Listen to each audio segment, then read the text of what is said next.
One of the most common experiences that I had as a hospital chaplain for a year was going to someone who calamity had struck in some way, perhaps themselves or their children, and hearing them say, "Why did it happen to me?" Or "Why did it happen to my son? After all, I've been a fairly good sort of person, no worse than anybody else. Why me?" And by saying that, they were saying there must be some sort of meaning to life. It doesn't just go on by chance. There must be some reason why things happen. And very often they were suggesting that it was a moral sort of reason. If I was good, then this sort of thing shouldn't happen to me. And that's not uncommon for people to be thinking there is some sort of meaning behind life. In that well-known educational film Star Wars, Luke Skywalker is educated by Obi-Wan Kenobi as to how to tune into and use the Force. It's a mysterious force that is in the universe that somehow he can get organised and use for his own good. And that too is a fairly common thread through history. There's lots of legends written about how people have gone in search of the force behind the universe and find this eternal energy. All the witches and wizards in history have tried to call down the force behind the world for their own good. And so many people look for a meaning, and many people think there's some sort of force behind the universe. A third thing that is fairly common is for people to ask, well, what is the logic behind what happens? Most of science is based on the idea that things are predictable. Rain will fall down and not up, and when the sun comes out it gets hot and not cold, and so on. There's some sort of logic behind the universe, and scientists set out to discover it. The meaning, the force, and the logic behind the universe were three ideas put into one word by the Greeks at the time of the writing of the New Testament, the word logos. They believed that behind the universe there was a meaning, there was something driving it, some sort of force, and there was a logic. And so when John wrote his Gospel and said, "In the beginning was the Logos," the Word,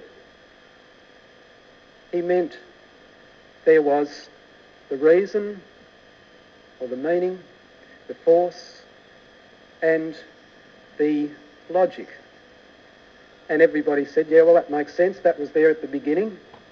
And then he said, "Well, that was God, and that wasn't too hard to grasp. If you want to call all that God, well, that's okay." And then he went on to write the most remarkable sentence that's ever been written. In verse 14, he said, "This Logos, the reason and force and meaning behind the universe, became flesh, became a person." And in the rest of his book, he goes on to describe how he understands that this person was Jesus Christ. How on earth could you come to that sort of conclusion? Everything that's behind the universe is shown in this one man, Jesus Christ. How did he arrive at that? Well, the disciples had been with Jesus, and they'd given up a lot to join him, and they understood as time went on that this was not an ordinary man. He was extraordinarily comfortable with the world beyond the material. He communicated easily with God, who he called his Father, and equally easily he put aside any spirits of darkness that he encountered and had complete control over them. So that was something special. And they saw that he had total confidence in his own being. So much so that he could look at the laws that had been handed down, said the Jews, by God, and say, yes, that's what was said in the past, but listen to what I say. I want to give you what's behind the law, a little more than the law. And nobody'd ever done that. And as they followed him round, they certainly came to understand that this was no ordinary person. But they didn't say that this was the God behind the whole universe.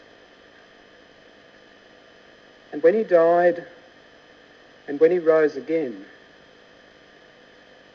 they began to catch a glimpse of the idea that perhaps God at least was favouring this person.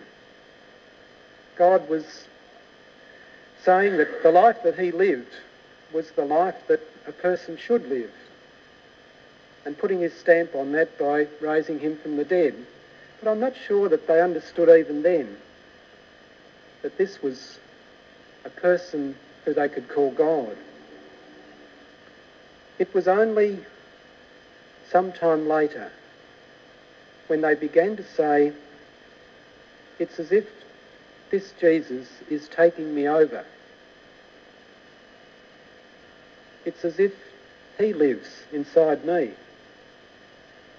And if that were anyone but Jesus, that'd be a pretty spooky thing to say.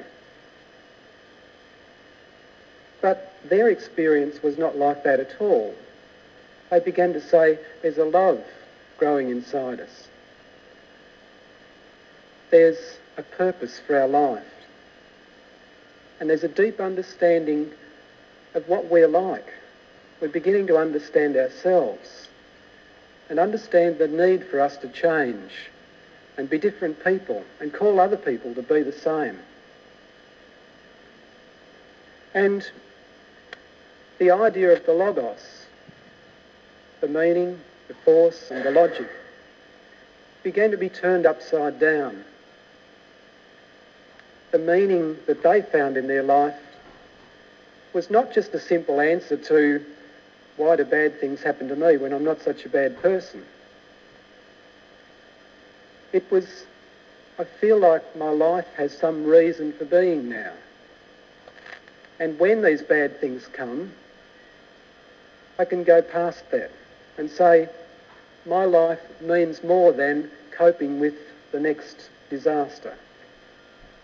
It has a purpose which goes on beyond time, because I'm somehow connected with the eternal God. Through Jesus, I'm connected with the eternal God. And the meaning became that. What about the force? People had thought of the force as something by which you can overwhelm somebody and put them down and make them do what you want them to. And that's certainly the way it's portrayed in any of the legends where people find a force, and of course Star Wars. But this force was different. The energy which welled up in them was a deep compassion for other people. And just like Jesus, they could go to lepers and people are on the fringes of society, people that nobody especially wanted to be with. And the love that was given to them began to reach out to those sort of people. And they discovered that, like Jesus too, they could use this love, this force, to heal people, to put aside evil spirits, and to persuade people of the good news that God had indeed entered the world. And people listened and accepted. What about the logic? I've heard people say that if Jesus was God, why didn't he explain all the rules of physics to everybody and tell us all about the atom? Well, if you think about scientific laws, the word law is not such a good one. There are very few scientific laws which were about at the start of this century which haven't been altered. and I expect it'll be the same in another 50 years. Science is always in the process of discovery and change.